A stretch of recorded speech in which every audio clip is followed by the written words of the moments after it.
Buenas tardes, bienvenidos nuevamente aquí a Soy Casta por Bravo TV. Vamos a abordar los temas de la actualidad, de la política de nuestro país. Comentábamos que parece un lunes tranquilo. Parece, no porque el país esté tranquilo, sino porque venimos de lunes muy picantes, muy movidos, de sobresaltos. Entonces quizás nos permita profundizar más en algunos otros temas que no sea la coyuntura que nos viene arrasando últimamente, este vértigo. Yo no sé si es la previa de este fin de semana largo, este feriado del 1 de mayo y el viernes que se hizo puente, o que hay una especie de tensa calma esperando las novedades, pero bueno, hoy había menos gente en la calle, hay como un clima, será fin de mes, que uno ya no le tiene la soga al cuello, no se puede ni quejar, pero está tranquilo. Vamos a hablar del recorte en el Estado, en el presupuesto, la cantidad de despidos y lo que dijo Sturzenegger respecto de, yo recuerdo que se llamaba, creo que Plan Hojarasca, ahora le voy a preguntar a las chicas que me van a saber decir mejor, que era sacar leyes y impedimentos burocráticos, ley Hojarasca, que en teoría hacían lento el funcionamiento del Estado. Vamos a hablar también de la suspensión de las PASO, efectivamente, en la provincia de Buenos Aires, que se votó, y los dichos de Axel Kicillof respecto de Cristalina Georgieva y si metió o no se metió en la política interna de nuestro país. Pero todo esto a lo largo de esta tarde que vamos a compartir juntos. Le doy la bienvenida a Solana Camaño. Bienvenida, Solana, ¿cómo estás? Buenas tardes, Carmen, equipo, todo muy bien. Como decía Jimé, no digamos mucho en voz alta esto de que es un lunes tranquilo por las dudas, pero por ahora mejor que otros. Bueno, porque veníamos muy a los tumbos, chicas. Veníamos como de sopapos los lunes. Micaela Camien, bienvenida, Mica. Buenas tardes, compañeras de panel. Yo estoy de acuerdo con vos, Carmen, que esto más que calma es una calma chicha, ¿no? Es esa sensación de que se viene el tormentón. Así que bueno, aquí estamos. Bueno, Jimena Fuertes, bienvenida, Jimé. Hola, compañeras, público, audiencia, ¿cómo andan todas y todos? Sí, le decía eso a Sol porque en las redacciones antiguamente se decía, che, hoy fue un día tranquilo y justo antes del cierre algo pasaba. Se venía la noticia, sí, había que frenar todo, cambiar todo, por ahora no estaría pasando. Bueno, la noticia del día fue la noticia internacional, digamos, el corte de luz en Europa, me parece que fue como... Claro. No nos tocó a nosotros esta vez, este lunes le tocó a otros. Y Felicitas Bonavitas, bienvenida, Feli, gracias. Esas cosas no pasan en Argentina, ¿vieron ustedes? ¿No? Nosotros tenemos total normalidad. ¿Cómo están? No, bueno, pero igual sería un escándalo acá y en cualquier parte del mundo. Obviamente. Un apagón sí, de esa además, magnitud. No están claros todavía los motivos, ¿no? Sí. Se habla mucho de un ciberataque, pero todavía no está confirmado. No se sabe, no se sabe y está la teoría conspirativa al orden del día, así que cada uno inventará los motivos que quiere, después nadie creerá cuál es la verdad. Todos van a pensar que efectivamente se la ocultan. Bueno, les decía, habló Sturzenegger, habló del recorte del Estado, se conocieron números del recorte que ellos plantean como ahorro. El Estado logró ahorrar, te dicen, y te lo ponen en números, de toda la plata que se ahorró por la gente que echó, que cobraba sueldos, claramente que el Estado se está ahorrando, y además por la cantidad de servicios que consumía esa gente, luz, teléfono, aire acondicionado, entonces es un ahorro para el Estado. Ahora yo les hago una pregunta a ustedes que están del otro lado, si han intentado hacer algún trámite en algún organismo estatal, ¿cuánto le han demorado y si han logrado que efectivamente los atiendan? Porque yo empiezo a notar, en más de una oportunidad, no voy a ir ente por ente, pero por lo menos en dos, que conozco de primera mano, donde no hay respuesta hasta dentro de 60 días como mínimo. Como mínimo, porque lo que no hay es personal. Y la respuesta es, no tenemos gente. Estamos desbordados, no tenemos gente. Con lo cual, lo que parece un gran ahorro también podría ser una parálisis y otra manera también de correr al Estado del rol que les toca. ¿Era ley Hojarasca, Feli? Sí, es la ley de Hojarasca. Él habla de que hay unos 700.000 decretos que podrían dar de baja, le llaman desregular, supuestamente para hacerte la vida más fácil. Pero bueno, ese discurso que expone Sturzenegger, el coloso, para Javier Milei, la verdad que tiene muchas endijas. Por ejemplo, cuando él dice, le hemos bajado los impuestos a la gente, y le preguntan un poco más, porque la verdad no son entrevistas muy incisivas, le dice, ¿Cómo? ¿Qué impuestos? Bienes personales, bajamos las retenciones. Bueno, hablamos de un sector muy limitado de argentinos que se ven beneficiados por esa baja. Y después dice, bajamos el impuesto inflacionario, que es el que afecta a todos los argentinos. No, chiste. Eso no es un impuesto. Siguen cobrando todos los impuestos y lo que tenés no es una contraprestación de servicio que mejora. Al contrario, lo que vos decís, Carmela, empeoran los servicios, más difícil acceder a la salud, pagás tus medicamentos, las rutas se vienen abajo, las escuelas reclaman por mayor asistencia,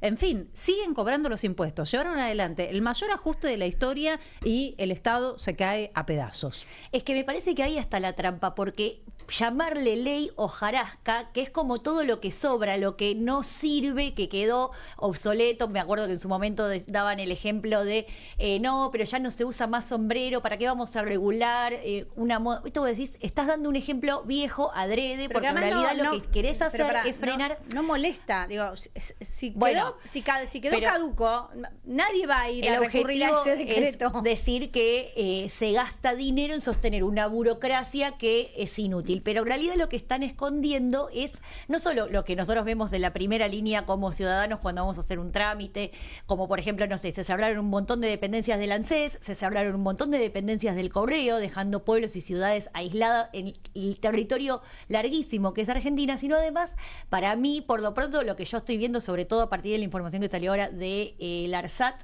de cómo lo están desarmando, eso también, toda la cuestión del sistema de ciencia y tecnología, que es desarmar toda una matriz productiva, no es solo el primer escritorio, el primer eslabón a donde vamos los ciudadanos y ciudadanas. Es también el corazón del sistema productivo argentino. Y para mí eso es gravísimo porque ahí Sturzenegger es el que tiene el ojo puesto para o privatizarlo o entregar lo que sirve a los amigos. Es que 700.000 decretos es muy... Seguramente hay muchos que están obsoletos, que no sirven. Probablemente haya mucho que modificar para facilitarte la vida y achicar un poco la burocracia, pero también debe haber mucho otro material sensible ahí del que no nos vamos a enterar, porque en realidad las decisiones que se van tomando benefician a un grupo muy reducido.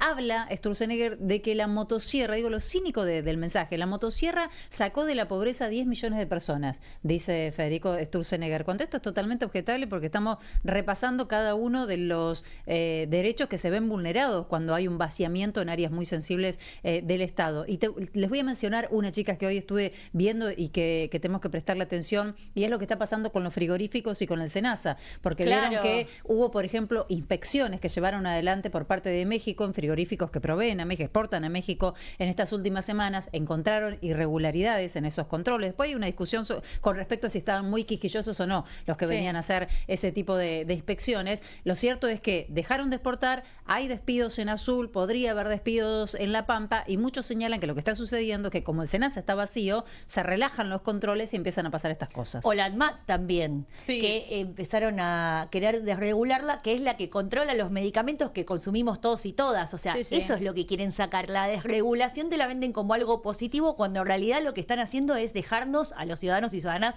a merced de los lobos o de los leones. Era como, ¿ustedes se acuerdan que Elon Musk decía, para poner un ejemplo porque se pueda entender por qué a veces hay cosas que están reguladas por algún motivo? Dice, loco, me piden muchas cosas para mandar un cohete al espacio. Yo mando uno, explota, mando dos, explota, mando tres, como si eso no tuviera costo en términos económicos, en vidas humanas y en contaminación.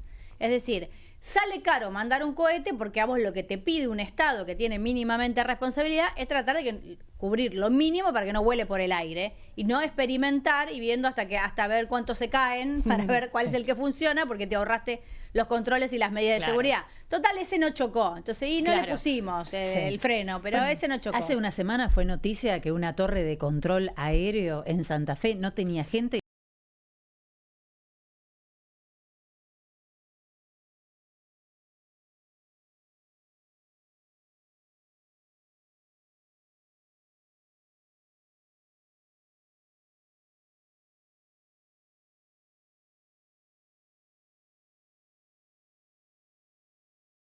Del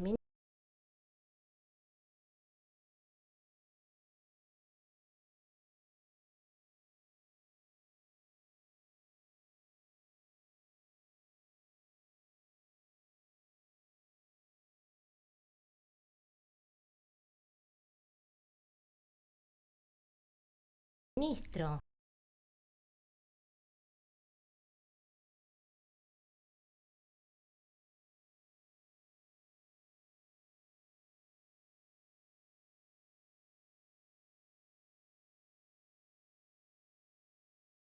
¿Lo vemos?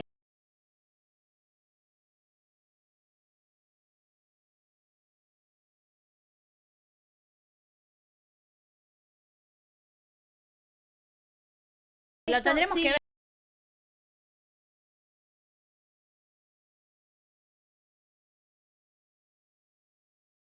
ver para, Sí. para Porque que, está hablando, para que pero estamos, perdón, sí. está hablando de limpieza, de liberar de puestos de trabajo, digamos, de liberar eso, la cuestión casi de fascista de eliminar al otro. A ver, ¿cómo limpiamos el Estado? Vamos a escucharlo. Es cierto que en las próximas semanas nosotros vamos a hacer una refuncionalización importante En transporte. del gobierno. No, mucho más que transporte. No te voy a decir qué organismos, porque eso los va a anunciar nuestro vocero presidencial Manuel Adorni, también candidato nuestro en la ciudad, pero sí te voy a decir bastantes cosas. Te voy a decir que son varios decretos, algunos son decretos delegados, algunos son decretos autónomos, porque hay... Abarca todo el Estado, o sea que vas a tener instituciones de todo el Estado. ¿Y qué objetivo tenemos nosotros? Tenemos áreas donde hay distintas organizaciones que tienen tareas duplicadas, entonces no tiene ningún sentido. Tenés áreas, el kirchnerismo hizo una cosa que terminó siendo muy mala, que es que empezó a generar lo que se llama organismos descentralizados. Sí. Dice, mira, tal cosa lo va a hacer un Sí. organismo descentralizado. Desde el Inca hasta, bueno, Tenés de todo. Con ICET y con... Tenés de todo. Pero ¿cuál es el problema? Que ese organismo tiene la capacidad de cobrar. Entonces esos organismos empezaron a decir, yo no quiero pedirle plata al Estado, me quiero autofinanciar. Entonces empezaron a inventar trámites para autofinanciarse, ¿no? Entonces, como tuvimos una proliferación de regulaciones inducidas por la necesidad de esta... Entonces, ¿qué es lo que hacemos nosotros ahí? Esos los sacamos y los volvemos a centralizar en el gobierno para que no tengan esa. Te voy a dar un ejemplo que no va a estar tocado, no va a estar tocado por esto, pero que es ANMAT. Bueno, ahí escuchábamos el comienzo de lo que él decía de la eliminación de regulaciones. No nos queda claro cuál, no dijo exactamente qué, dijo que van a ir por la CNRT, pero no dijo bien hasta dónde ni cómo. Y sí esta cuestión de que los organismos descentralizados son una pérdida de recursos para la nación. En realidad lo que dijo es que se autofinanciaban con trámites inventados.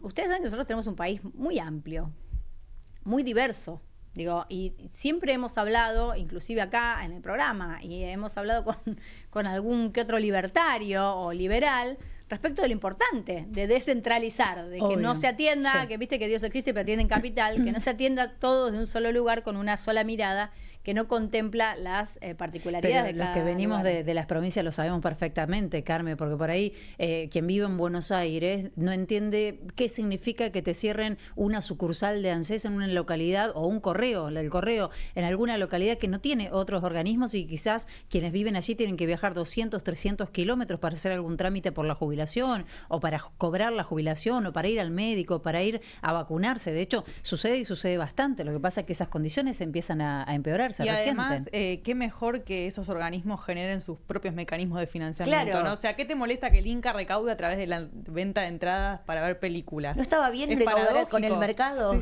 Sí. Bueno, porque el pero objetivo es que no haya el Inca y Inca- que no haya justamente producción de cine nacional. Claro, es que Hay un objetivo detrás. El Inca es paradojal, porque el Inca no sacaba plata de nuestros impuestos o de impuestos dedicados a otra cosa. Se autogestionaba, era el cine pagando al cine, a la producción de cine.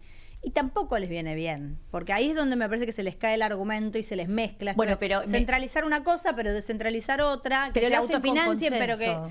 pero lo vamos a volver a unificar. Sí, tengamos en cuenta que el Inca es la primera vez en su historia, en todo el año pasado, que no apoyó a ni una sola película argentina. Yo lo que digo es que el ajuste lo están haciendo con consenso, porque Félix recién Sí. decía lo extenso que es el país. Bueno, en el resto del país, en todo el país a Milei lo votaron, en todas las provincias, sabiendo lo que estaba prometiendo, sabiendo lo que se venía.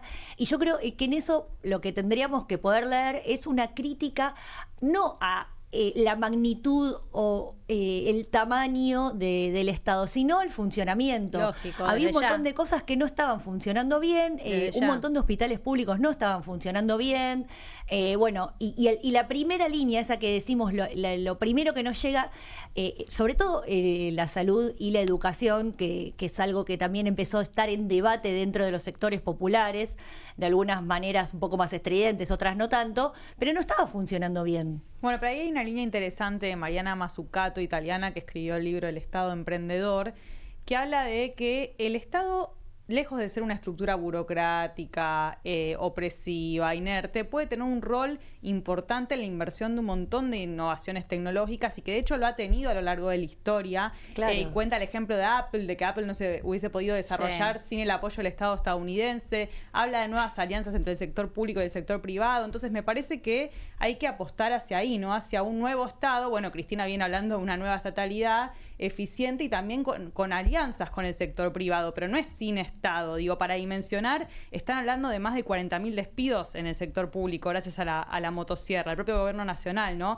Y el ahorro, 1.635 millones de dólares, que más que ahorro, uno se preguntaría, bueno, ¿cuáles son las funciones que se dejan de ejercer en el territorio, ¿no? ¿Cuántos pibes se quedan sin controles de su acceso a la educación? Por ejemplo, yo hablaba con un trabajador despedido que lo que hacía era hacer seguimiento de los cambios de titularidad de la asignación universal por hijo. Y en ese seguimiento se daban cuenta si un pibe estaba yendo a la escuela o no, si estaba yendo a los turnos en la fonoaudióloga. Bueno, eso se cortó y lo vamos, como vengo diciendo, a ver en el largo plazo también Sí. las consecuencias. Yo, de todas maneras, creo que nos hemos acostumbrado a decir, repetir, tienes razón, funcionaba mal, no estaba funcionando bien. Bueno, algunas cosas funcionaban mal, otras no. Yo quiero rescatar la salud pública. Pasamos una pandemia y me parece Sí. que tuvimos una muy buena atención por parte de la salud pública, aún con todo lo que hay para recriminarle al gobierno de Alberto Fernández. Yo no caería en decir, bueno, no todo funciona bien. Hay cosas que funcionan muy bien, hay hospitales públicos que funcionan muy bien, incluso en las provincias. Hay algunos hospitales que realmente funcionan de manera maravillosa, tal es así que a veces preferís ir, lo cuento por experiencia propia, en algunas situaciones al hospital público antes que a un privado. Entonces me parece que yo no caería en ese juego que nos proponen decir, tienen razón, funcionaba todo mal, había que hacer algo. Sí, había que hacer algo, pero no funcionaba todo mal. Me parece que es una Totalmente. trampa. Pensemos en la ANMAT y su rol durante la pandemia. Fue fundamental para toda la cuestión de las vacunas. Y yo retomo esta cuestión del lenguaje de lo que dice el ministro, porque dice sacarnos de encima a la gente para liberarnos y pagar menos impuestos. Y pensaba también en algo de la campaña de Trump, que tiene una línea muy similar, que es migrante contra migrante. O sea, saquémonos esa gente de encima, que haya menos puestos en el empleo público porque nos quitan posibilidades a nosotros. Es como generar la guerra entre unos y otros, digamos, y estamos todos en el mismo Escuchamos juego. un poquito ¿sabes qué? más? Perdón. Dale, No, ¿pueden? una ¿Van a vueltita. tolerar? Sí. Le doy una vueltita. No, que a veces lo público, digo, los hospitales que uno puede quejarse pues están saturados, funciona mal a propósito de lo que pasa con el privado, de la falta de inversión de privado. Qué sé yo, faltan guardias privadas, se satura la pública. Quiero Sí. decir, a veces también Sí, es una igual yo consecuencia. lo que creo es que cuando, digo, por lo menos yo en mi caso, cuando yo digo la salud pública funciona mal, nunca me refiero a la atención. Finalmente la atención sigue siendo de excelencia y pasa lo mismo con la educación. Digo, un pibe que va a un colegio público puede ir a la universidad pública y sigue teniendo nivel. Digo, nunca tiene que ver finalmente con el resultado. Ahora, cuando vos querés sacar un turno, ¿sí? Y tenés que ir a las 4 de la mañana a dormir en la puerta para que te den un turno, o llegás y hay 10 turnos y nunca llega tu número. Digo, hay cosas, hay esas pequeñas burocracias, Claro. me parece que Pero es lo no en que todos genera lados esa es así. No, desde ya que Eso no. es lo Sí, que pero digo. a mí me parece que también es como una encrucijada o nos trabamos cuando vemos solamente como el funcionamiento que estábamos planteando recién del primer escritorio de la primera línea. Quizás también hay que ponerse a pensar que el Estado funcionaba mal, o por lo menos el Estado funcionó mal durante el gobierno del Frente de Todos, cuando estuvo a punto de estatizar Vicentini y después retroceder en chancletas y se pierde la posibilidad de tener una empresa productora de Pero el alimentos Estado para reaccionó, controlar más el la gobierno, inflación. No, pero Sí. perdón, eso, Bueno. pero claro, primero es el gobierno. Y además, el Bueno. gobierno reaccionó a un pedido de la sociedad. Después que cada uno revise si tatuó el El cartelito, pedido de la sociedad todos se somos construye Vicentín. también y Bueno, hubo una está bien, intención se explicó deliberada de mal. dar Bueno, por pero perdida esa pelea. Pero éramos todos vicentines, vienen a expropiarnos, vienen a sacar la empresa, somos todos vicentines. Ahora después, que están presos, que es un defalco, que no tenemos cerealeras, y qué error cometieron ese. ¿Quién apoyó al gobierno para la expropiación de Vicentín? Sí, No, como- porque, bueno, si no, viste, un poco hay que hacerse cargo. pero lo que voy es, se construye semejante movida, porque sobre todo, más allá de Vicentín en particular, lo que te perdiste es tener una empresa productora de alimentos que te ayudaba a controlar la inflación. Entonces la próxima vez que pidan que no se privatice algo, lean un poco más de qué se está tratando. Como ¿no? todo. Antes de sentirse, porque, a ver, lo que era paradojal en ese momento es que cualquier trabajador o cualquier persona de clase media dicen somos Vicentín. Mirá, no sos ¿querés productor hablar- cerealero, querés la verdad hablar que no. del mal funcionamiento del Estado? Antes de hablar de la frustrada estatización de Vicentín, hay que hablar del préstamo que se le otorgó durante el gobierno de Mauricio Macri, millonario, a Vicentín, cuando incluso ni siquiera reunía las condiciones para Claro, semejante también. crédito. Ahí tenemos que hablar, pues esa plata no se recupera nunca, no se va a No, recuperar. no, sobre todo porque ya habían perdido las elecciones Claro. y sabían que se iban del gobierno. Entonces hicieron una manganeta para que a través de esa mega empresa se pueda fugar Y guita bueno, que era del pero Estado ahí porque era del Banco Nación. Yo te entiendo, pero si la ciudadanía no está bancando, chicos, digo, a Porque ver, eso se construye, no lo está puedes bien, largar pero de un día para el otro como lo hizo Alberto. Yo te entiendo, pero digo, nosotros estamos asistiendo a un proceso social donde la gente quería que recorten todo, cansada de un sistema y de un gobierno que la desilusionó, y empieza a levantar algunas banderas. Empieza a levantar la bandera de los jubilados, se empieza a dar cuenta que por ahí el recorte no es, que por ahí el ajuste no tiene que venir, levanta la bandera de la universidad y está empezando a levantar la del salario. Pero digo, tiene sí. que haber participación ciudadana. Y con eso no me refiero ni a golpe, ni digo, No, lo que- estoy la hablando de democracia. cuando un gobierno toma una medida que vos tenés la obligación y el deber de apoyarla o de rechazarla. La sociedad rechazó la estatización de Vicentín, la pagamos todos. La sociedad hoy está rechazando el recorte a los jubilados y por eso pasa lo que pasa los miércoles. Escuchemos un poquito Sí. más. Que tenemos dos grandes líneas, ¿no? O sea, tenés la línea de la desregulación y la línea de la transformación del Estado, que es la motosierra, ¿no? Que yo acá tengo también mi pin de la motosierra, que lo mostramos orgullosos, porque la motosierra es lo que ha permitido sacar a 10 millones de personas de la pobreza. O sea, la motosierra son 10 millones de personas menos pobres en la Argentina. ¿Por qué? Porque El ajuste. No, ¿qué ajuste? Es todo lo contrario. Es el ajuste del Estado. Porque si vos tenés lo que nos prometía el kirchnerismo, que es un Estado grande, ¿quién paga el Estado? Lo paga la gente. Entonces, el Estado grande es el ajuste. Porque estamos hablando de la gente, ¿correcto? Sí. No estamos hablando de la casta política. Entonces, si vos tenés un Estado grande que le pasa muchos recursos a la casta política, los ciudadanos tienen que pagar ese gasto. Por eso.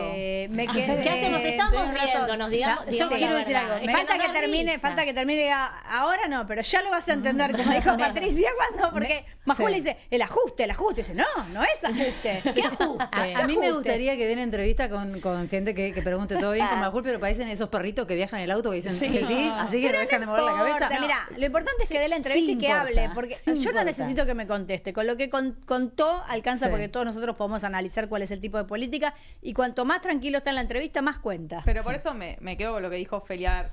No es que todo funcionaba mal, no lo pensamos, pero estamos discutiendo, o dialogando con gente que adhiera a esa idea de que había un discurso de un Estado grande que no daba cuenta de un montón de situaciones que ocurrían y que el ciudadano común y corriente las veía en su vida cotidiana y le molestaban del funcionamiento del Estado. Entonces estamos discutiendo en ese marco, bueno, y ahí el gobierno está directamente en el otro extremo de destrucción del Sí. Estado. Pero además una cosa, decía, bueno, no fue ajuste. En un momento, no sé si en este recorte, pero decía que se estaba como, o sea, que si la gente tenía más dinero porque le cobraban menos impuestos, consumía más. Sí, O sea, sí. este tipo no va a una feria, a un comercio. Venimos hablando en el programa de la caída en picada del consumo y te dice que la gente puede salir a comprar Pero más. aparte no hay menos impuestos. Usted no No, hay registro de ganancias menos impuestos. lo volvieron y a lo que hay poner. es un tarifazo enorme en servicios. Ahora vamos a hablar además del aumento del transporte para el miércoles. Ganancias lo volvimos a pagar. Sí. Claro. Volviendo al tema de los trabajadores, de los empleados públicos, este es el resultado, está cosechando este gobierno, y hasta acá lo hace con muy buen rédito, lo que se viene sembrando desde hace mucho tiempo, digo, aquella grasa militante, aquella, bueno, casta le dicen ahora, ¿no? Pero realmente la derecha en Argentina lo que ha logrado hacer es generar una cizaña, un rencor, un odio entre laburantes, básicamente, ¿no? El trabajador precarizado tiene recelos o odia al que tiene un trabajo registrado y que además le dicen que es ñoqui. Entonces, digo, así se fragmenta también, me parece, la conciencia de clase o lo que podría ser la unión entre los trabajadores para llevar adelante los reclamos, ¿no? Un poquito más. No lo reconocemos como el otro, sino que es mi enemigo. Es el- Sí, bueno, y además vienen es como con la tuya. Claro, y es la construcción del enemigo interno. Hay algo de fomentar este odio al otro, al que con la nuestra no, con la mía no. Entonces hay generar esto de queremos que saquen a la gente del empleo público, es generar esto que estamos diciendo, una guerra interna. Vemos un poquito más. El O modelo sea, achicar el Estado para que los ciudadanos paguen menos. Exacto, o sea, cada gasto que el Estado ahorra es un impuesto menos que la gente paga. Entonces fíjate que es lo contrario del ajuste lo que hace Milei, porque Milei le transfiere recursos de ese gasto inútil, de ese gasto corrupto, a los ciudadanos.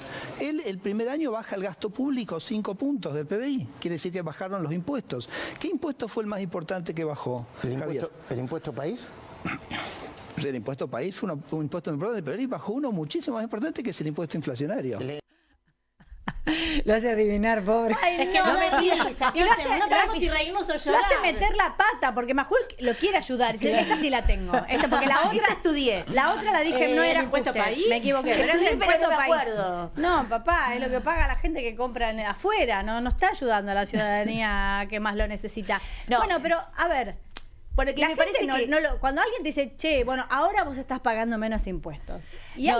alguien dice, che, sí, de verdad lo estoy Te sintiendo. tenés que reír. No, lo que pasa es que hacen la trampa a propósito de que dicen bajó la inflación y la inflación es un impuesto. No es un impuesto la inflación, No. la inflación es inflación. Y los impuestos los cobra el Estado para autofinanciarse y pagar su propio funcionamiento. En La todo inflación caso, no tiene nada que ver con los impuestos. El menor, y lo saben. pagás menos impuestos porque consumís menos. Claro. Podríamos decir eso. Por eso también Menos después IVA. se nota la baja en las arcas provinciales Exacto. o nacionales. Pero él creerá que la gente no va al supermercado. ¿Qué se No imagina les el ministro? importa. Yo creo que no les importa, Sí, básicamente. yo creo que no importa porque están convencidos, lo cuentan así,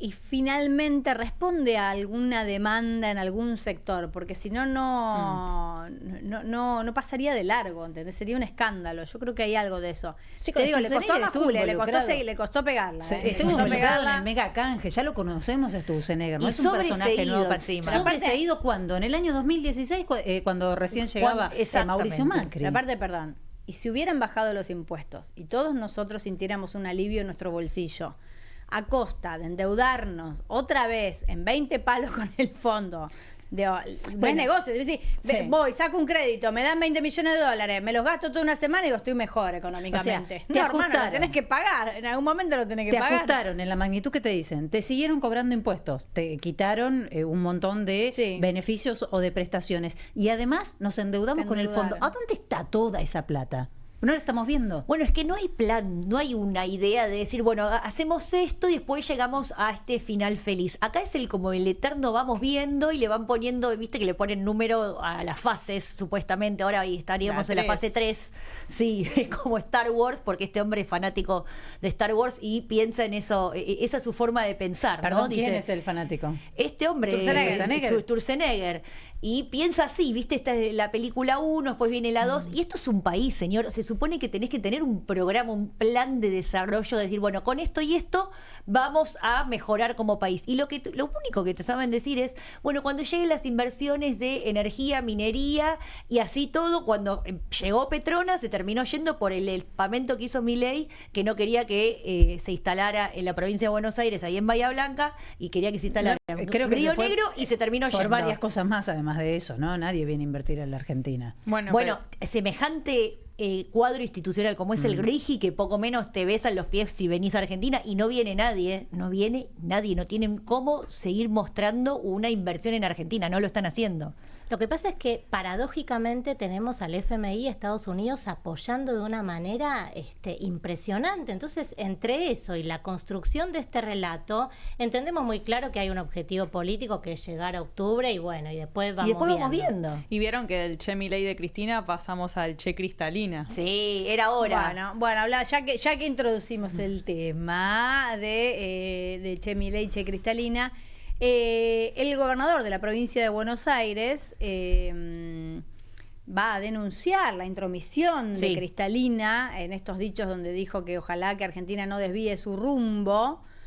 Ahí tenemos el tweet, yo no lo Sí, puedo, él no lo sé, que hace es ¿puede denunciarlo leer? directamente ante el Fondo Monetario Internacional para que se haga una investigación con respecto a si actuó bien Cristalina. o hay Está alguna dentro de sus irregularidad, ¿no? facultades naturales expresarse de esa manera y llevar el pin de la motosierra cual militante libertaria. Claro, porque lo que hace en realidad es meter un poco la cuchara en la interna de adentro del FMI, en donde hubo mucha resistencia a la hora de otorgar este crédito. No todos los países estaban de acuerdo con hacer semejante movida porque ya saben lo que termina pasando, saben que en Argentina esa guita se fuga. Entonces, en algún punto, Cristalina retrocede en chancletas para decir yo no me meto, es el gobierno el que tiene que decidir qué hacer con las divisas, porque claro, después en todo caso va a quedar enganchada ella. Cristalina después, no sé si se dio cuenta o qué, pero dijo, no me entendieron mal, me refería al gobierno. Kicillof dice, acabo de enviar una carta al directorio ejecutivo del FMI exigiendo una investigación sobre la conducta de Cristalina Georgieva con sus declaraciones sobre las elecciones argentinas y su apoyo explícito al oficialismo violó el reglamento del fondo y su deber de imparcialidad.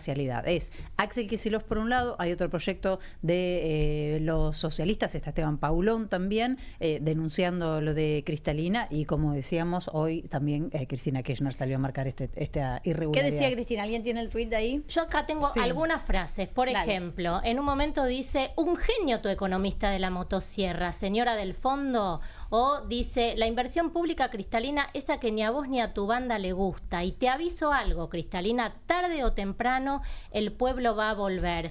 Más allá de que, si quieren ahora podemos leer más del tuit de Cristina, yo pensaba que esto hay algo más allá de la crítica de la cierta degradación del lenguaje, ¿no? La cuestión de cómo, digamos, nos bajamos y empezamos a discutir así, con la motosierra, con el pin de la motosierra, con los mandriles, etcétera, etcétera. Es llamativo la ex presidenta y vicepresidenta hablándole así a una persona tan importante del FMI. A mí me llamó la atención. Yo me pregunto si algo de esto servirá en algún futuro como antecedente para desconocer este préstamo, porque ustedes recuerden que antes de la votación se firmó un documento donde algunos legisladores decían que iban a desconocer oportunamente este préstamo, y si esta presentación judicial que hace Axel en este momento, o esta queja en frente este caso, al esta investigación, es en el fondo. Sí, no es frente a la justicia, es con el fondo, podría servir en un futuro. Yo creo que sí, yo creo que le está dejando total. argumentos al gobierno que venga y que tenga valor para cuestionar, porque hay que tener valor y decisión política para plantarse en el fondo y decir, señores, esta deuda es ilegítima, no la vamos a reconocer, o reconocemos lo que le correspondía a la Argentina por su condición de socio, y el resto entendemos que es un préstamo político en un marco de una campaña y además incitando a votar a un gobierno. Creo que está todo servido. El tema es quién se anima después a discutir con el fondo. La postura abierta de Cristalina en algún punto es favorable para ese argumento, ¿no? Bueno, acá claramente hay un apoyo a un gobierno puntual, próximo gobierno no la va igual yo no creo en la ingenuidad del fondo. No, yo tampoco. Yo no creo que se entera. Mirá lo que dijo Cristalina. Yo tampoco, por eso digo que para mí lo hace a propósito, porque el objetivo es desengancharse de una posible acusación posterior, porque saben lo que están haciendo, sobre todo porque Caputo se encargó de mantener el dólar planchado a 1.000. O sea, está en 1.000 el dólar en este momento. ¿Y por qué está en 1.000? Y eso lo está viendo Cristalina y le está diciendo, no se descarrilen de los acuerdos. Usó la palabra descarrilar. Y el acuerdo es un dólar a 1.250, 1.300, y te tiraban el 1.400 como para tener un margen. Pero el acuerdo era un dólar de 1.250. Y como Caputo está, al igual que Milei, queriendo planchar la inflación de la manera que lo está haciendo a través de pisar el dólar, se está gastando toda la guita. De hecho, le están diciendo, compren divisas. En este momento, incluso hasta para pagarle al propio fondo, le viene a decir. Claro, comprar ahora que está barato, hacete de los dólares. 4.000 millones de pesos necesita en este momento comprar el Banco Central y no lo está haciendo. Vamos a cambiar de tema un ratito, si les parece. Vamos a hablar con Manuel Truffaut, director de Justicia y Seguridad del CELS. Hola Manuel, ¿cómo estás? Hola, ¿qué tal? Buenas noches, ¿cómo están? Bien, bienvenido. Bueno, queríamos hablar un poquito de política de seguridad, del plan Roca y el plan Güemes. Si nos querés contar un poco de qué se trata y cuál es tu opinión. Bueno, son dos planes distintos en principio que se enfocan ambos supuestamente en la cuestión de la seguridad en la frontera y básicamente en la frontera noroeste, digamos, del país. El plan Güemes en realidad está protagonizado más por las fuerzas federales, ¿no? Por Gendarmería básicamente, y podríamos decir que eso es parte de la misión fundamental de la Gendarmería, ¿no? Que es cuidar las fronteras. Sí. Aún así, ese operativo viene teniendo algunos problemas. Hubo sobre todo 2 casos ya de personas muertas en intervenciones de la Gendarmería muy, muy complicadas, en el sentido de que todo parece indicar que no estaba justificado el uso de la fuerza letal. En general, un bagallero fue asesinado, después otro pibe también al que se suponía que estaba llevando hojas de coca en una moto. Bueno, intervenciones muy complicadas. Y a esto se suma el otro operativo, el llamado Roca, que ese sí es el que tiene más problemas de papeles, inclusive diría, porque lo que se ha dispuesto ahí es la intervención de las Fuerzas Armadas en tareas de patrullaje y de control de fronteras, algo que no forma parte de las tareas que deben realizar las Fuerzas Armadas. Sí, yo tenía entendido, no sé, no conozco el tema, que esto no se podía realizar. Digo, todas las veces que se habló de sacar las Fuerzas Armadas a la calle para cuestiones de seguridad o de narcotráfico, se decía que esto no era posible. Bueno, claro que hay una ley de seguridad interior que lo prohíbe. Lo que pasa es que este gobierno, como ya han hecho otros antes, básicamente el gobierno de Macri, pero incluso también en la gestión de Cristina Kirchner, hubo como algunas maniobras de vericuetos legales como para ir ampliando la intervención de las Fuerzas Armadas. Primero, no tanto en temas de seguridad interior en las ciudades, sino focalizado en este tema de las fronteras, ¿no? Con la cuestión de que, bueno, como son fronteras, claro, esto tendría que ver con la defensa nacional. En realidad nosotros creemos que no es tan así, depende de cuál sea el tipo de amenaza, ¿no? Si vos tenés una amenaza militar, claramente la cuestión de la frontera es un problema de defensa nacional.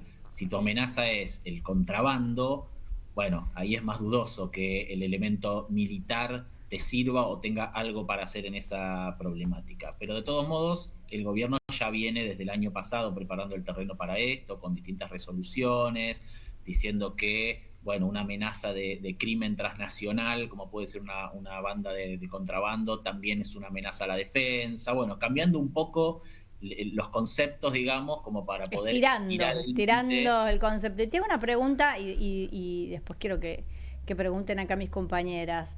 Digo, nosotros hemos visto, por lo menos yo, algunas falencias respecto de la capacitación. No sé si son falencias o es a propósito. Lo vimos con las fuerzas que reprimen a los jubilados. La vimos a Patricia Burrich festejando la detención de un narcotraficante que llevaba talco para revender en la estación. Digo, ¿es realmente falta de capacitación, falta de presupuesto? ¿Es a propósito? No, a ver, ahí creo que hay que diferenciar lo que son las políticas comunicacionales de este gobierno, ¿no? Que tiene mucho que ver con la espectacularización y con agarrar cualquier cosa y magnificarla como si fuera un gran triunfo, digamos, contra el crimen organizado, muchas veces sin chequear qué es lo que están haciendo, claro, ¿no? Eso se ha visto mucho. De situaciones como las represiones, donde ahí, más que falta de capacitación, lo que veo yo es una orden política de usar la fuerza de una manera abusiva y para nosotros ilegal, ¿no? Tirarle gas pimienta a jubilados, a niños, bueno, las situaciones que hemos visto el 12 de marzo, lo que sufrió el fotógrafo Pablo Grillo. Todas esas cuestiones no necesariamente tienen que ver con una mala capacitación, sino que ahí hay una orden política de cómo utilizar la fuerza. Y después tenemos la problemática esta de las Fuerzas Armadas, que efectivamente no están capacitadas para este tipo de tarea, pero no porque su capacitación sea mala, sino porque están formadas para otra cosa. Están formadas para aniquilar un enemigo, Claro. no para patrullar, para... Sí, o para hacer inteligencia de bagalleros, sí, No, está clarísimo. solo inteligencia militar pueden Por hacer, eso. ¿no? Toda la otra está prohibida para las Fuerzas Armadas. Micaela. Sí, ¿qué tal? Manuel, Micaela Camián te saluda. ¿Hay algo relacionado con esto de si es ilegal o legal esto que está llevando a cabo el gobierno? Hemos visto que hay un nuevo decreto que inclusive modifica. Hay algo que lo que quedaba limitado a un accionar frente a agresiones externas se ha modificado y se incluye a también algunos riesgos como internos dentro del país. Y hay algo que me parece muy preocupante, que es como la redefinición de las nuevas amenazas, como si además de tener en cuenta lo que tiene que ver con el narcotráfico, empiezan a incluir ahí a organizaciones sociales, comunitarias, cuestiones de migración, pobreza, protestas sociales. Digo, como que podríamos estar ante el riesgo de que militaricen, no sé, una protesta en Plaza de Mayo a partir de este cambio. Bueno, esperemos que no. Yo creo que lo que están haciendo es ir corriendo el límite y tanteando a ver hasta dónde pueden llegar. Sí es verdad que esta idea, que en realidad la principal impulsora de esto es Patricia Bullrich, que esto lo viene queriendo hacer desde su gestión anterior, ¿no? Esto de traccionar a las Fuerzas Armadas hacia las cuestiones de seguridad interior. Sí. Esta es una idea que viene desde Estados Unidos, básicamente. Estados Unidos hace ya muchos años que está bajando una línea de que las Fuerzas Armadas en los países latinoamericanos tienen que transformarse más bien en una especie de policía un poco mejor armadas, pero bueno, tienen que tener estas funciones de combatir esto que muy bien vos mencionabas como nuevas amenazas, y en ese paquete, efectivamente, aparecen desde cuestiones como el narcotráfico o el terrorismo, hasta cuestiones que se consideran como desestabilizadoras, pero que para nosotros ahí ya entra todo. Manuel. Migración, por ejemplo, las migraciones son consideradas como una especie de nueva amenaza por esta doctrina de Estados Unidos. Entonces de ahí aparece la idea de militarizar, por ejemplo, el control de las fronteras en términos del control de los migrantes. Para nosotros eso es tremendo, porque la migración en todo caso es un problema social, ¿no? No tiene nada que hacer ahí las Fuerzas Armadas.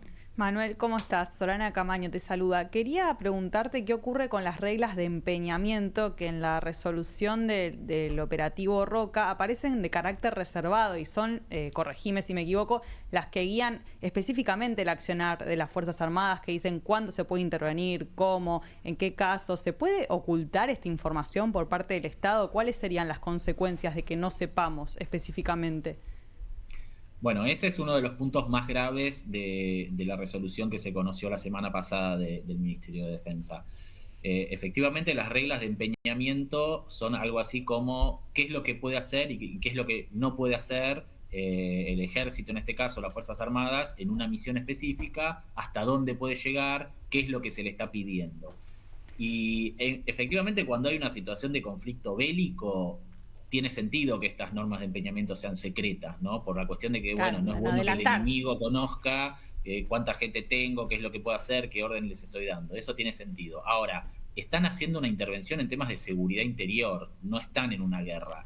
Y en temas de seguridad interior, todos los ciudadanos y las ciudadanas saben, por ejemplo, qué es lo que la policía puede o no puede hacer. Las facultades policiales se dan en las leyes orgánicas, en otros protocolos, pero en todo caso son siempre de conocimiento público, porque efectivamente interactuamos todos los días con integrantes de las fuerzas de seguridad y tenemos que saber qué es lo que pueden hacer y qué es lo que no. ¿Cuáles son tus En este derechos, caso, no? Si te puede detener o no un gendarme, por ejemplo, ¿no? ¿Cómo sería? Exacto, y en qué situación puede hacer el uso del arma, por ejemplo. Eso es muy importante porque es muy distinto el criterio con el que usan el arma las policías y las fuerzas federales que el criterio con el que las usan las Fuerzas Armadas.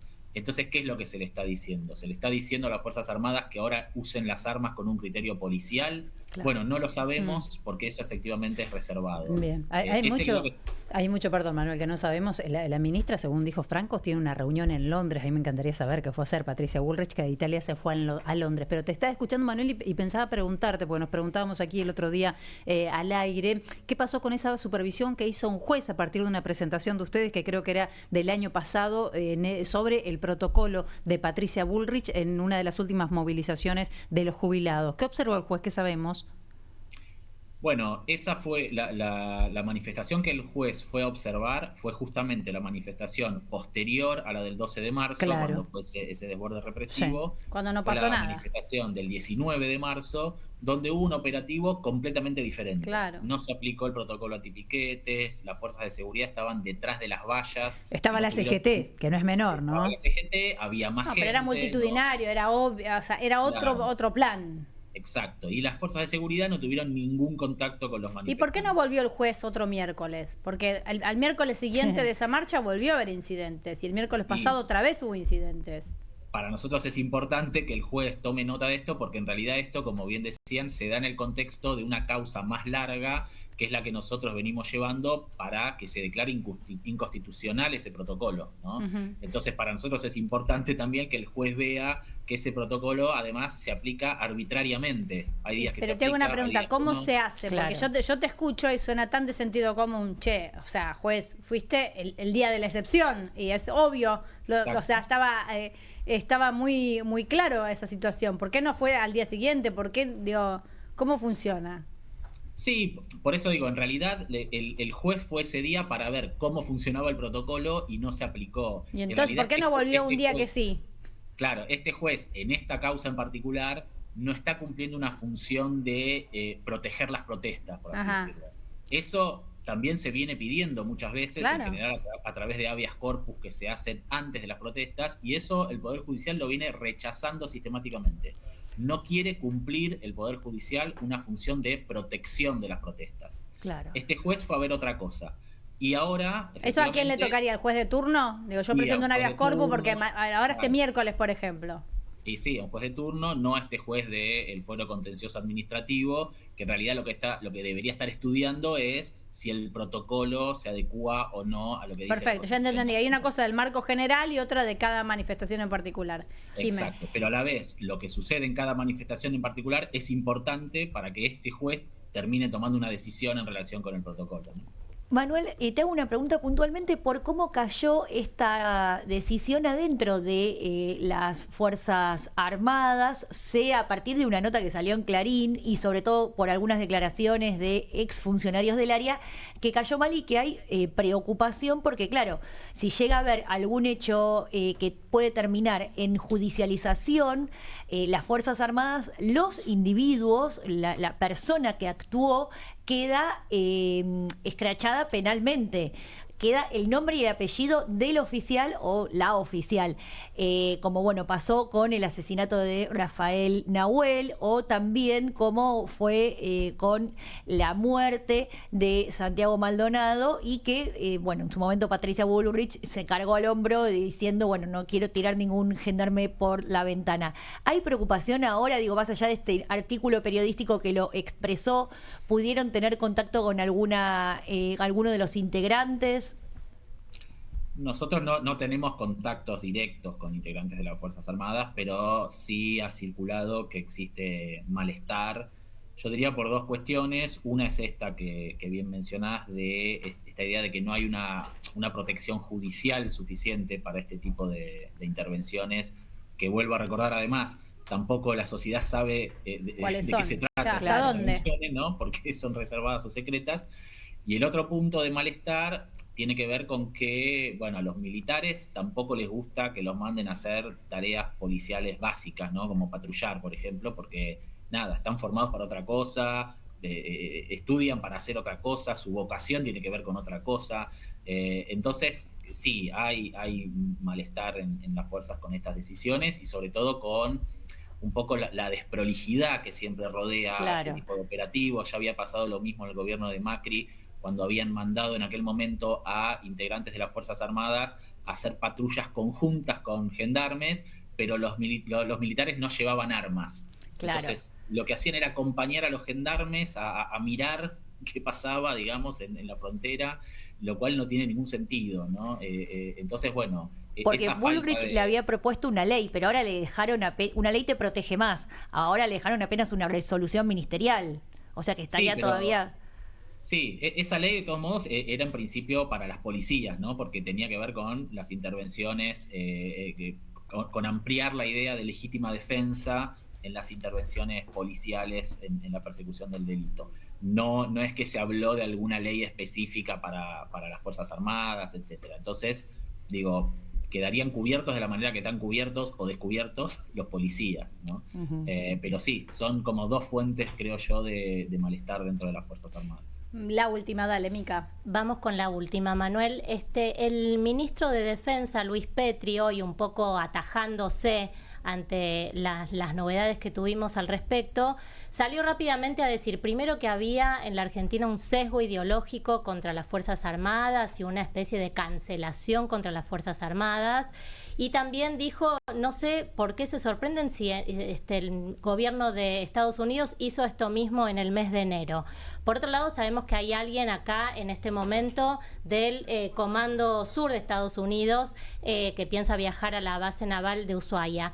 La pregunta es, ¿cuánta injerencia de Estados Unidos y el reciente acuerdo con el FMI hay en toda esta decisión?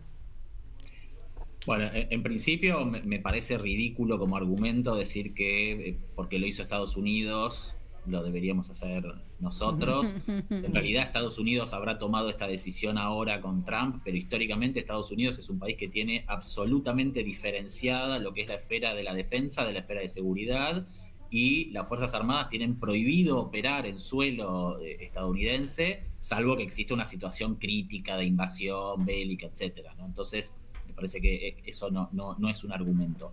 Lo que sí te puedo decir es lo que dije antes: sí, Estados Unidos, como en muchos otros campos, prescribe para los otros países lo que no hace internamente. Entonces, sí, Estados Unidos le viene diciendo a América Latina que tiene que refuncionalizar sus Fuerzas Armadas, que tienen que dejar de ser Fuerzas Armadas orientadas a la defensa nacional y concentrarse más en estas tareas semipoliciales, digamos, de control de las nuevas amenazas delictivas, etcétera. Obvio que eso también tiene un interés para Estados Unidos, que es que no exista ninguna capacidad bélica de defensa. Claro. Que los países no tengan ejércitos que puedan defenderse. Como Ecuador. Exacto. Manuel, muchísimas gracias. Bueno, gracias a ustedes. Sos muy amable. Hablamos con Manuel Tufró, es director de Justicia y Seguridad del CELS, de esta implementación de estos nuevos planes, el Plan Roca y el Plan Güemes en seguridad. Y lo alocado que suena en un punto, sí, ¿no? ¿puedo agregar una cosita más? Carmen, ¿vieron que uno de los argumentos es la lucha contra el narcotráfico y la trata de personas? Yo no sé si recuerdan que el gobierno nacional desfinanció el comité que lucha contra la trata, que tiene delegaciones provinciales, despidieron al menos 40 trabajadores, y además la Dirección Nacional de Migraciones dispuso que las empresas de transporte internacional no están más obligadas a controlar los DNI de los menores de 18 años que se suben a un micro para viajar al exterior. Entonces, la incoherencia es total, digo. Si quieren avanzar con una militarización, que no usen como argumento que están luchando contra la trata o el narcotráfico, porque no es así. Pinkwashing. Lo que pasa derecha. que es, claro, está en la letra chica, que anunciado así para la gente que está a merced del narcotráfico de verdad. Digo, a ver, esta crisis económica, por más que la niegue el gobierno, ha traído un recrudecimiento de la droga en los barrios. Sí, el crecimiento de las redes de narcotráfico en los barrios populares. El narcomenudeo, digo, esto está empezando a avanzar nuevamente. Entonces, frente a esto, anunciar como medida que los militares van a colaborar en la protección y en la persecución del narcotráfico es bastante popular. Ahora, esto que vos decís, cuando vos lees la letra chica y no sabes ni a qué se van a dedicar, ni cuáles son sus límites, ni cuáles son sus facultades, y que había normas que son muy específicas y muy claras, por ejemplo, para evitar la trata de personas, que si sale un menor de edad del país, miren el DNI y con quién está viajando. O sea, no es mucho, o sea, pero eso es burocracia, como eso hay que de sentido desregularlo. común más básico, ¿no es cierto? A ver, por la trata de personas, porque se afanen un pibe, porque se lo lleve una madre o un padre que tenga restricción para llevárselo, digo, por un montón, da una inseguridad enorme esa letra chica, pero me parece que en los anuncios eso pasa desapercibido. Sí, y aparte siempre que está Estados Unidos de por medio, el argumento, la excusa es la lucha contra el narcotráfico, siempre. Ese es el argumento, más allá de que Sí. después ocurra otra cosa, Sí, sí, no sí, solamente en Sí, Argentina. como fue Macri en su momento, haciendo campaña con eso. Sí, yo creo que eso es lo que está de fondo, la intención de militarizar la protesta social. Muy en el fondo me parece que es esta movida de Patricia Bullrich de avanzar con las fuerzas militares y generar también miedo. Y hay algo que me parece también importante para rescatar, que un poco todo esto salió en parte a la luz por el caso de esta joven Brisa Páez, no sé si Sí. escucharon, que es una joven militar de la Armada que sufrió una golpiza tremenda, estuvo con convulsiones, la estaban entrenando para participar en justamente represión en protestas sociales. Tumultos públicos, ese tipo de situaciones. ¿sí? Exactamente, sí. Vamos a una tanda y seguimos conversando.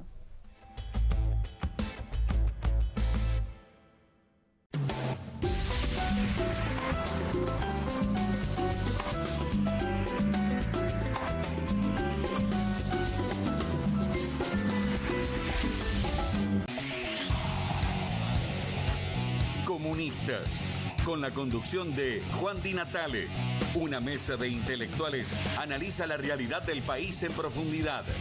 Comunistas, de lunes a viernes a las 20:30 por Bravo TV. Pero si nadie está mirando la tele, ma. Tommy, desenchufalo. Pero pa, es de día. No hace falta prender el aire. ¿Y si volvemos el tiempo atrás?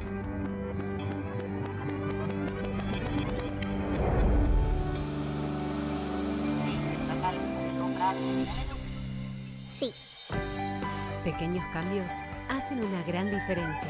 Cuida la energía. Sumate al consumo eficiente. Sumate al cuidado del planeta. Edenor. Llegaron las nuevas galletitas Kofler. Rellenas con el sabor único de Bonobón y el más delicioso chocolate Kofler. Tentate con lo último en galletitas. ¿El dolor de garganta arruinó tu día? Confía en Strepsils para darlo vuelta. Su doble efecto actúa de manera local, aliviando el dolor y la inflamación en tan solo 2 minutos. Y con un efecto duradero de hasta por 4 horas. Decile chau al dolor de garganta con Strepsils. Straight 8, la nueva herramienta de entrenamiento que te ayudará a pararte más derecho, ensanchar los hombros y alinear la columna para un alivio instantáneo. Todo mientras ayuda a reducir el malestar por encorvarse. Desde el momento en que te lo pones, tu postura comenzará a cambiar. El secreto son sus 8 puntos de apoyo que se involucran en la espalda baja, espalda media, hombros y cuello, trabajando juntos para una alineación perfecta, desarrollando memoria muscular que te enseñará a pararte derecho por años. Me veo más alto, sumo el estómago, me veo en forma. La gente me pregunta si adelgacé, pero es por el Straight 8. Straight 8 es ultra cómodo, enriquecido con fibras de cáñamo que absorben la humedad para que puedas usarlo todo el día sin sudar. Se ajusta fácilmente para que pueda usarse por hombres grandes y corpulentos hasta mujeres pequeñas. Es tan ligero y discreto que puedes llevarlo debajo de la ropa y nadie notará que lo llevas puesto. Es por eso que necesitas Straight 8, para que comiences a pararte más derecho y con más confianza. Los viejos aparatos ortopédicos pueden costar miles de pesos, pero ahora puedes ordenar el nuevo Straight 8 de la línea Serafit. Te ayudará a pararte más derecho, ensanchar los hombros y alinear la columna. Para un alivio instantáneo, todo mientras ayuda a reducir el malestar por encorvarse. Desde el momento en que te lo pones, tu postura comenzará a cambiar. Llame ahora mismo y adquiera su Straight 8. Descubra los productos más novedosos y exclusivos de la línea Serafit en tvcompras.com y obtenga este fantástico producto de TV Compras. Llame ya. Con movimientos circulares. Tu rutina de skincare te debe traer muchos seguidores, pero este baño te los quita. Pero si yo ya limpié mi inodoro con Harpic. Sí, pero te falta el resto de las superficies. Necesitas el Harpic Baños. El rojo, que saca manchas difíciles, desinfecta y deja impecable tu baño. Para cualquier desafío que te dé el baño, nada mejor que Harpic. Qué bien me caen los que viven como si nadie los estuviese mirando. La que no se queda en el fueguito. ¿Ves como si nadie te estuviese mirando? Confía en tu frescura. Topline. Seguí la línea de tu frescura. Estudia en la Facultad de Comunicación y en la mayor redacción de América. USBA, Universidad del Sur de Buenos Aires, la Universidad del Grupo Perfil. Licenciatura en Comunicación Periodística, Licenciatura en Comunicación Institucional, títulos con reconocimiento oficial y validez nacional. Inscribite a las reuniones informativas en universidad@perfil.com. Aprende comunicación dentro de un medio de comunicación. USBA, Universidad del Sur de Buenos Aires.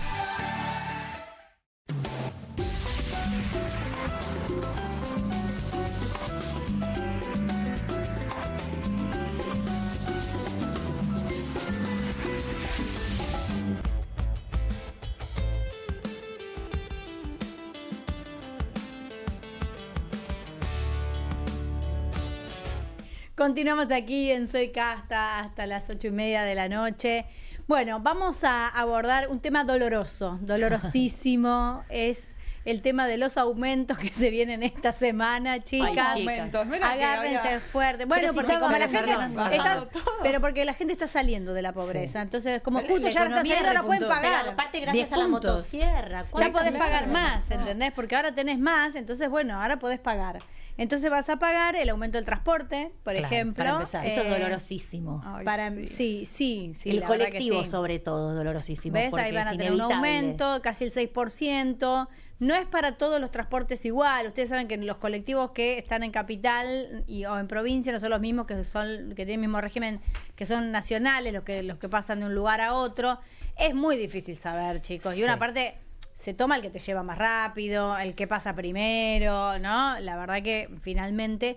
Pero bueno, de un tiempo a esta parte, el tema del transporte empezó a ser un número que suma a la hora de calcular lo que te queda por mes. Carmen, de todas maneras, me imagino, quienes están mirando desde alguna provincia, estos números dicen, se quejan y pagan la mitad de lo que pagamos nosotros, está arriba de 1.000 en muchos lugares, o sea, en la mayor parte del país, ¿no? Está mucho más arriba. Pero también tienen boleto. que saber que la gente acá se toma más de uno todos los días, que es muy difícil movilizarse. En general hay entre 2 y 3 transportes por día para poder movilizarse. Y las distancias son mucho más en otros largas. lugares también, ¿no? Esta Se toman discusión de a ya la he 3. tenido muchas veces. Sí. Y depende, Córdoba, ¿cuántos pensás que Claro, también? bueno, depende de la ciudad. En mi ciudad, tenés que es una razón. ciudad pequeña, también a veces combinás y Depende de haces la ciudad, transbordo. claro. ¿No? También Hay que- sucede. Hay que registrar la SUBE para que sea más accesible, si no va a ser más caro. Claro, bueno, pero eso siempre fue así, con SUBE registrada Sí, es más yo sigo barato sin que registrarla, con... por eso me la estoy recordando a mí. porque estás mejor económicamente. Eso te pasa porque estás mejor, estás ganando bien. Vamos a hablar con Gustavo Córdoba, de la consultora Suban Córdoba. Bienvenido, Gustavo, ¿cómo estás? Carmela, muy buenas tardes, un gusto. Igualmente, Gustavo. Bueno, estamos hablando de los aumentos, del aumento del transporte, del aumento de las prepagas, ¿qué más viene? Combustibles, bueno, lo de los servicios públicos, alquiler. Bueno, pero el alquiler no es algo que está absolutamente desregulado, con lo cual aumentan, porque el aire es gratis, digamos. Y tengo entendido que ustedes hicieron algunas mediciones. Siempre. Lo que hemos detectado en esta ocasión tiene que ver con esta suerte de desacople que hay entre la realidad del INDEC y del gobierno y la narrativa del gobierno y la realidad de la gente. Como ustedes bien estaban señalando, para la mayoría de la Argentina, millones y millones de argentinos, la inflación es un tema diario, cotidiano. Más del 62% dice que está subiendo, cerca de un 65% dice que desde la devaluación, desde el acuerdo con el Fondo Monetario, todos los precios de los productos de casi todos los rubros han ido subiendo. Y esto tiene un significado político extraordinario, porque el gobierno había sustentado gran parte de las expectativas favorables en base al control de la inflación. Y estamos viendo que la cuestión de los precios, si vos por ejemplo, pagás un alquiler o vas a comprar al almacén de la esquina de tu casa y te das cuenta que las cosas están fuera de control, ¿no? El 30% aumentó la carne, ustedes están mostrando los aumentos del transporte, que es en todo el país también. Está bien, pero por eso yo te hago una pregunta, porque justamente lo que vos estás midiendo es qué siente la población respecto de estos anuncios. Cuando sale Sturzenegger, como sale a decir que bajaron la pobreza, ¿la gente se siente menos pobre? Para nada. Es lo mismo que el presidente diciendo que la economía argentina está creciendo un 10%. ¿Sabes cuál es el problema? Sí. La cantidad de fake news que ha generado la narrativa política de este gobierno, que ya no sabes a qué creerle y qué no. Y la verdad es que es todo tan relativo frente a eso. Compartimos fake news por el solo hecho de estar cerca ideológicamente de las cosas. Está bien, a ver, yo te entiendo, pero por eso te digo, además de que hay noticias que son falsas, hay noticias que son verdaderas, pero porque están basadas en un Excel que tiene poco que ver con la realidad concreta de las familias. Por eso te pregunto si efectivamente la percepción de la vida cotidiana, de lo que vos encuestás, de lo que vos medís, acuerda medianamente con los dichos del gobierno o empieza a descreer de algunas de estas afirmaciones, inclusive de las que son ciertas. Veamos algunos datos. Dale. Para nosotros, casi un 58% de las personas tienen imagen negativa del gobierno. Ajá. Solo un 41 o 42 aprueban o apoyan a este gobierno. Sí. En términos electorales se está configurando un panorama que es bien interesante. Vos recordarás que en la previa de la primera vuelta había tercios en la Argentina, tercios electorales. Sí, sí. Bueno, eso ya es historia. Hoy vemos una elección absolutamente polarizada, te diría empatada entre la Libertad Avanza y el peronismo nacional, con el PRO por fuera como una tercera opción, ¿no? Sí. Ahora, si el PRO va junto con la Libertad Avanza, que esta es una hipótesis que se va a verificar después de la elección porteña, y depende en qué lugar, sí. Recién ahí vemos que el gobierno podría estar con alguna ventaja, unos 4 o 5 puntos de ventaja sobre el peronismo. ¿Y por qué es importante esto? Porque es el gobierno el que tiene que tratar de ganar esta elección, toda vez que los gobiernos que pierden la elección intermedia es una suerte de plebiscito negativo, ¿no? Entonces, el gobierno sí que está muy acorralado en el tiempo, porque de verdad el acuerdo con el fondo ellos lo preveían para después de las elecciones de octubre y tuvieron que hacerlo anticipadamente. No porque el plan económico funcionara bien, todo lo contrario, ¿no? Entonces, el problema que tiene el gobierno es de tiempos, es de dólares que no entran, el campo no tiene incentivos para liquidar, fíjate también que las exportaciones en la Argentina no abundan, hay un show de importaciones, y esto tiene impacto también en la actividad económica regional. Entonces, el panorama no es bueno, no es positivo para el gobierno. Ahora, yo te entiendo, pero ¿en qué, o sea, fue mucho mejor en algún momento? Porque digo, para mí el 40% de imagen positiva, con la crisis económica que hay, que yo hasta donde yo entiendo se siente, es un montón. Para mí le está yendo muy bien. Son lecturas diferentes del mismo número. Mira, hay un punto en el cual hay que considerar que hay mucha gente que la está pasando mal, pero que no quiere volver al gobierno anterior. Ajá. Eso se dice, se escucha mucho en los focus group, en las encuestas. Hay mucha gente que tiene un voto ideológico, un voto clasista, un voto, te diría, que se reconoce antiperonista o antikirchnerista, que tiene un componente relevante. Recordemos el 41% que sacó Mauricio Macri en el 2019 contra Alberto Fernández, ¿no? Entonces, hay que plantear las cosas como que en la Argentina lamentablemente se vota en contra de, no a favor de, y la verdad es que a veces la gente vota en contra de sin fijarse demasiado en lo que tiene para votar. La verdad que la oferta que hemos tenido en la política argentina de los últimos tiempos no ha sido buena, no ha sido una oferta que uno pueda decir, bueno, estamos eligiendo entre candidatos que tienen cualidades excepcionales, sino todo lo contrario. Entonces, bueno, ahí hay un Tengo punto una pregunta. Yo que genera frustración, ¿no? Siempre me hago el mismo análisis.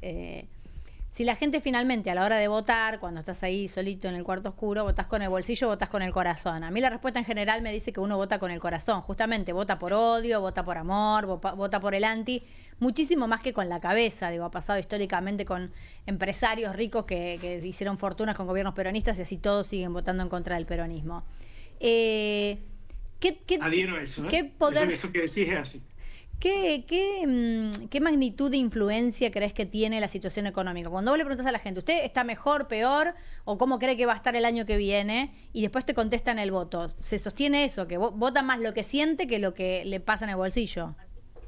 Mira, el desempeño de un gobierno en temas económicos es superlativo. No es el único motivo de voto, pero sí te diría que se lleva el componente más relevante o más importante. ¿Por qué? Porque en este caso, estamos hablando del gobierno de Milei, ha sufrido, mira, nosotros cuando medimos opinión pública medimos 3 dimensiones. Medimos la imagen personal del presidente, medimos el desempeño en la gestión del presidente y medimos también la reputación o la credibilidad del presidente. Y en este punto, Milei, desde la criptomoneda Libra, la potencial estafa, el presidente ha perdido credibilidad económica. Entonces, ahí hay un punto a partir del cual mucha gente se pregunta si Milei manejó mal solamente la criptomoneda o está manejando mal también. El genio de la finanza se dejó embaucar, en el mejor de los casos, ¿no? Se dejó estafar de esa manera. ¿Cómo estará manejando todo lo demás? Entonces, concurrir al Fondo Monetario no fue la mejor medida en la idea de un plan económico exitoso. Si vos tenés un plan económico que funciona bien, no vas al fondo como prestamista. Pero tiene que ver con la contradicción de los propios dichos del presidente. No es un problema ideológico. Él dijo, el que va al Fondo Monetario está perdido y fracasó y está endeudando futuras generaciones. Acto seguido va al Fondo Monetario. Pero eso afectó la credibilidad. Digo, ¿vos me diste si el préstamo con el fondo afectó la credibilidad del presidente? Claramente sí. Además, le preguntamos en la encuesta del mes de marzo a las personas que encuestamos habitualmente si creían que alguna vez Argentina salió bien después de un préstamo con el Fondo Monetario. Y la respuesta ya la sabés, ¿no? Obviamente nunca salimos bien después de un préstamo con el fondo. Entonces, la cuestión del millón aquí es que el gobierno de Milei es el que tiene que demostrar que esta es la oportunidad para salir adelante. Claro. Pero un gobierno que no explica, que no habla, que no dialoga con la oposición o con la gente, que tiene un triángulo de hierro que no dialoga con nadie ni le explica a nadie las cosas que están pasando, ni cuáles son los riesgos.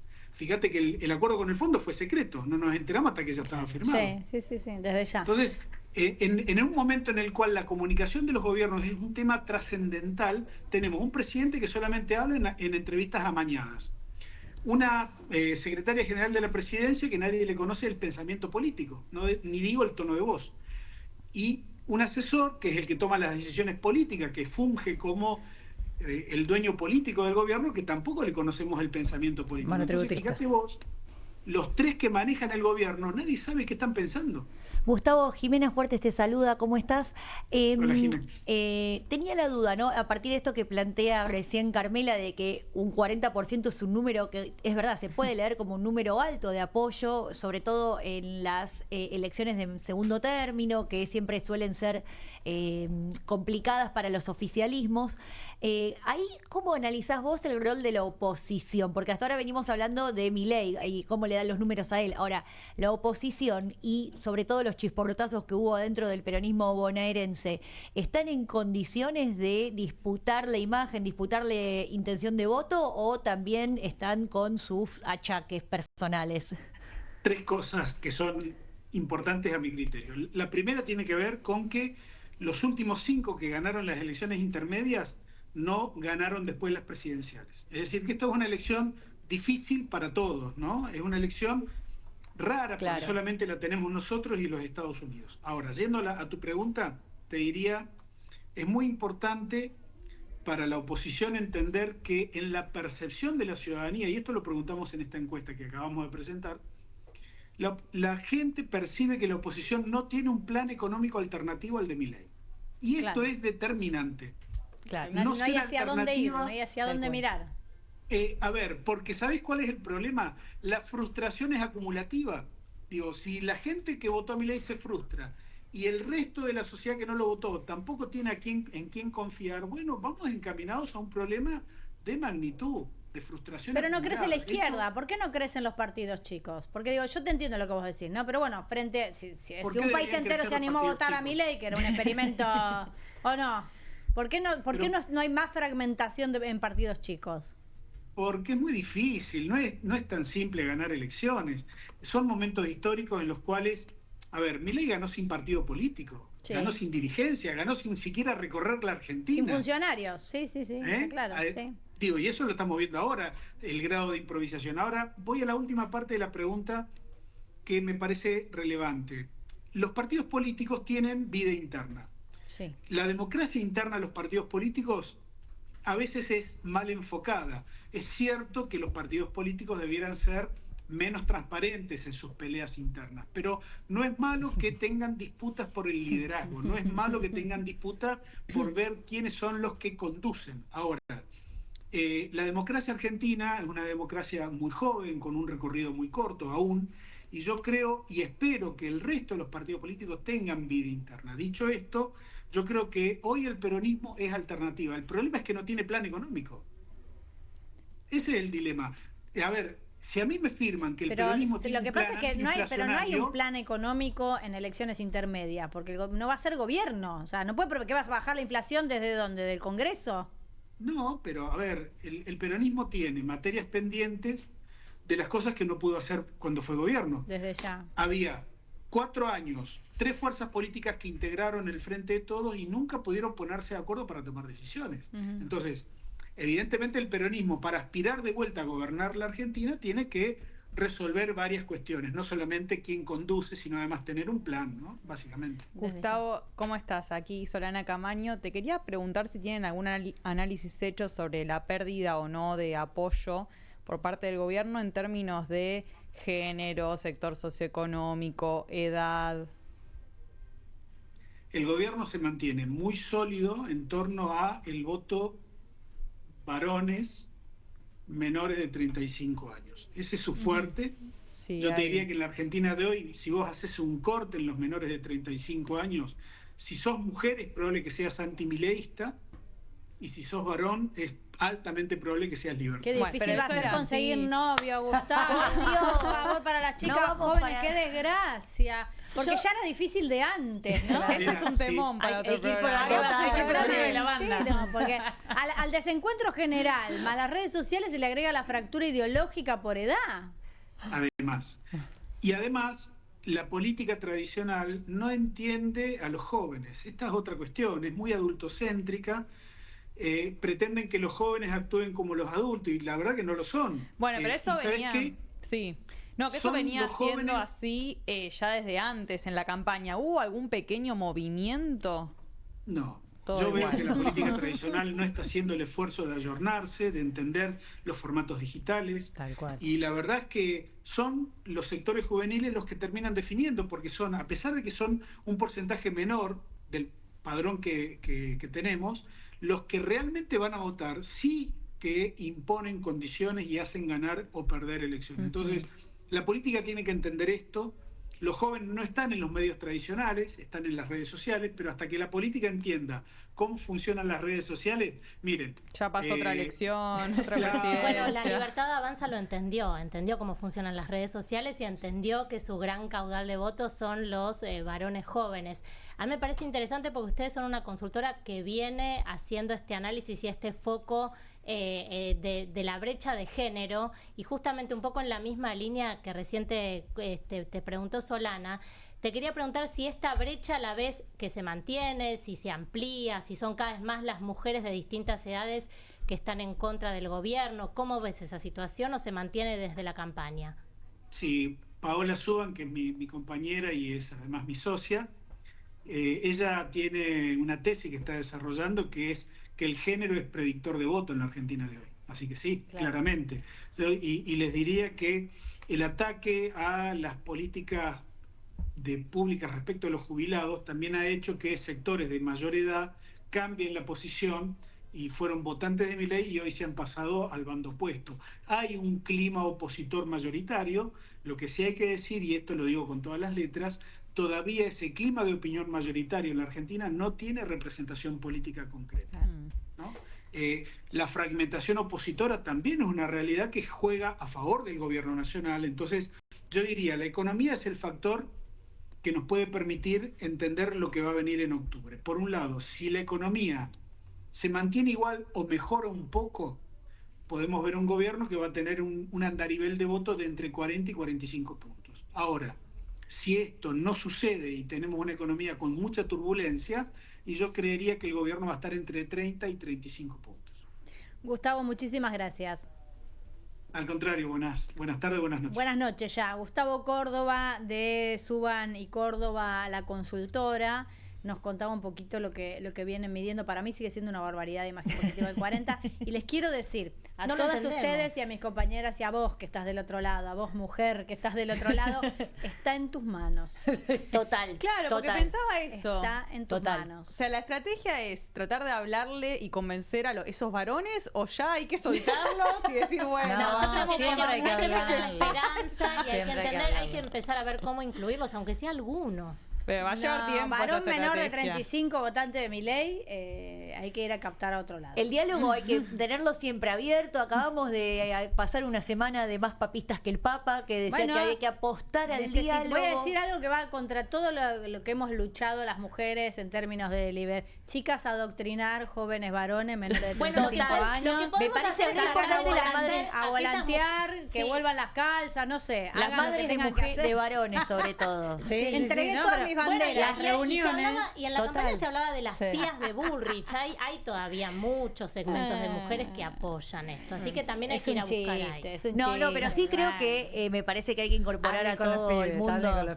Totalmente de acuerdo. En el aula lo estamos haciendo, pero no es adoctrinamiento, es No. diálogo, pedagogía. pero yo digo, plantear los problemas. En casa, querido, vos sabés. Yo estoy de acuerdo con Jime que hay que traer los mensajes del Papa. Es una oportunidad. Sí. Bueno, vamos a hacer una pequeña pausa y seguimos conversando.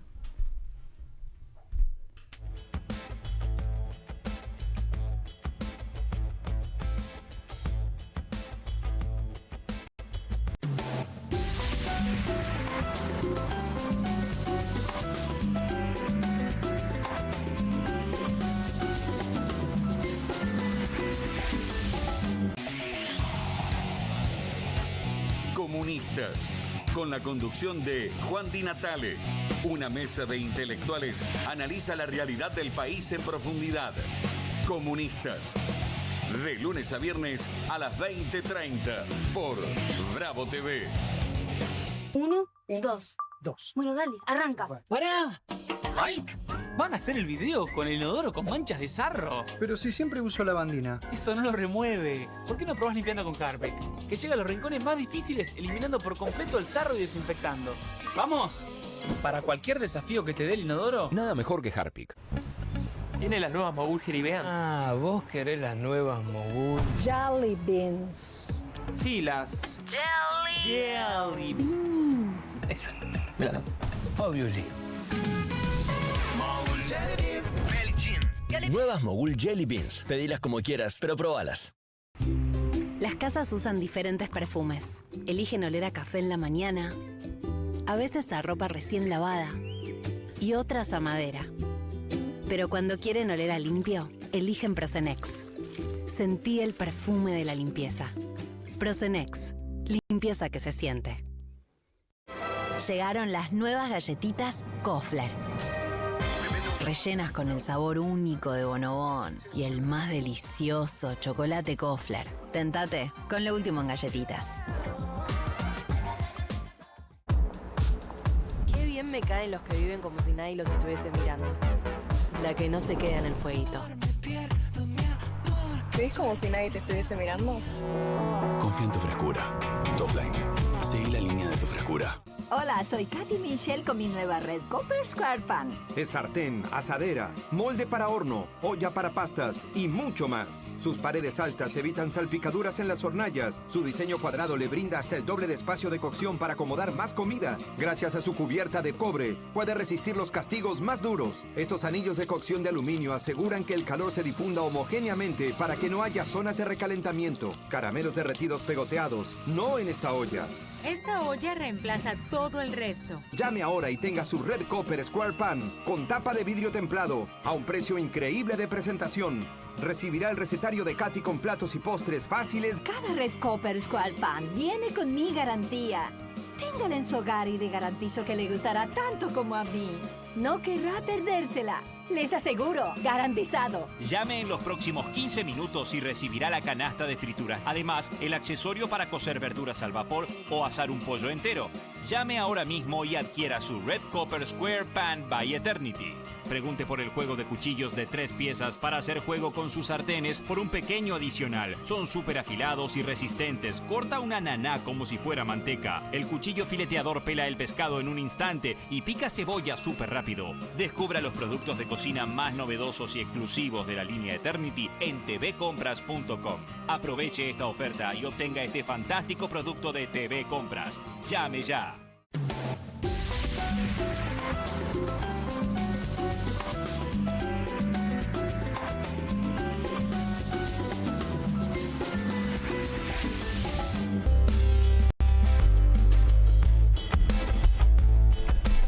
Continuamos aquí en Soy Casta, seguimos conversando como siempre. Tenemos un tema más, el último, para cerrar. Lo va a presentar Felicita. Y no voy a hablar del look de Patricia Bullrich en el funeral, que era un tema que también podíamos poner la foto, pero no. Vamos a hablar de los lentes de Patricia Bullrich. Me están haciendo spoiler, miren lo que es. Ahí están viendo el precio de los lentes, la ¿no? flauta.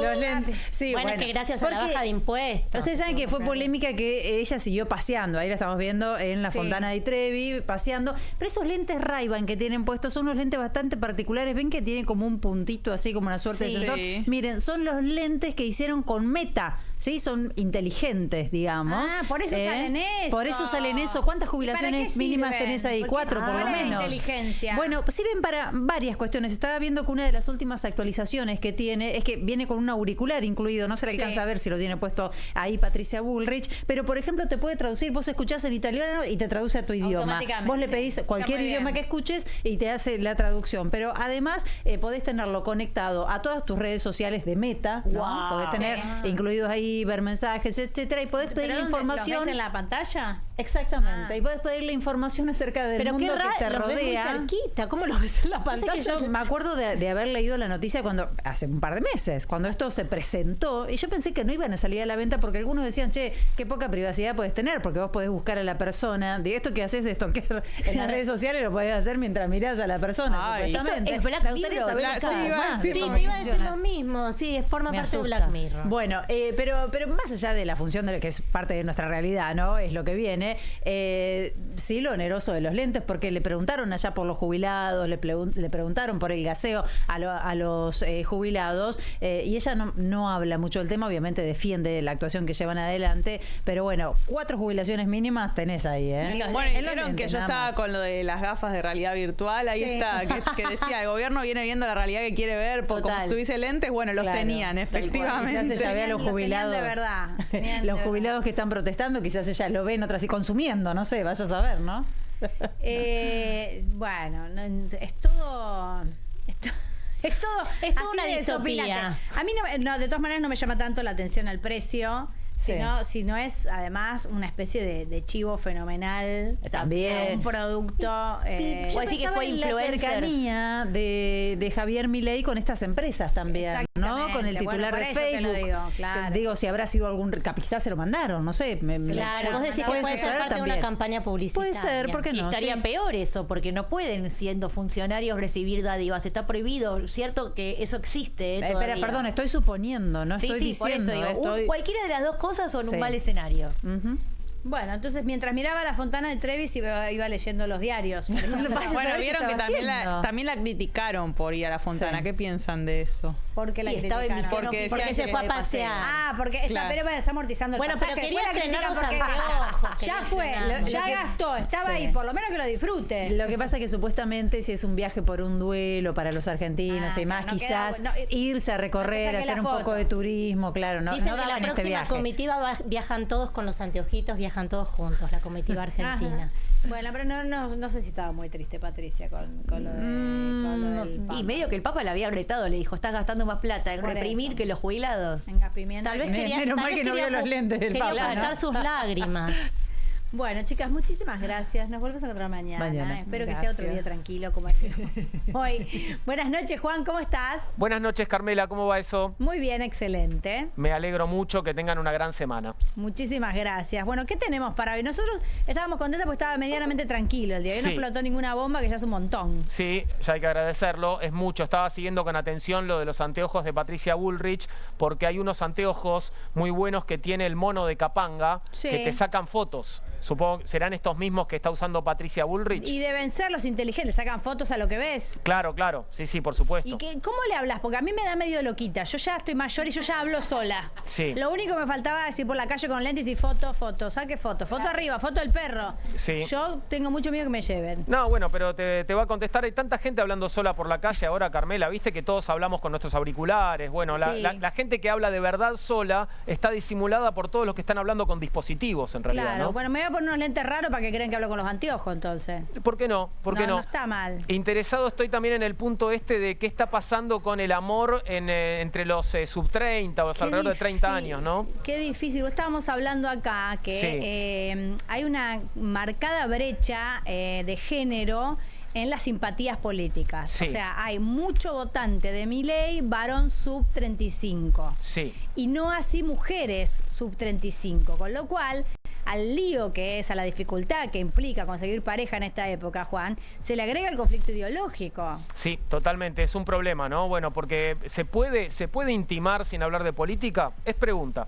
Y bueno, está costando. Yo creo que ya costaba, por eso te digo, ya costaba con todos los problemas que veníamos. Y además le agregás, porque aparte viste que el mileísta, el varón menor 35, votante de Milei, es medio fan.